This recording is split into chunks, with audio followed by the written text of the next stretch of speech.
Bizimkileri Rusya'da öldürürler. Buna göre ne diyebilirsiniz? Dede. Hə, mənim müəllimlərimdən biri Əhməd Cəfərzadə, böyük alim, böyük filosofun bir sözü var, onu mənə tövsiyə eləyib. Bir gün mənə dedi ki, niyə evlənmirsən?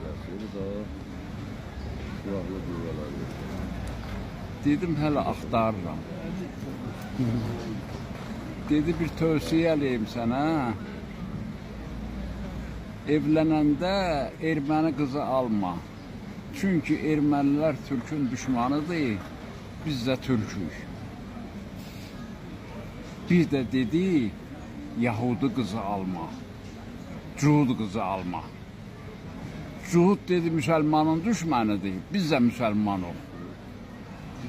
Bir də dedi, nə badə Rus qızı alasan, ha. Urus dedi, bəşəriyyətin düşmənidir. Biz də bəşərik dedik.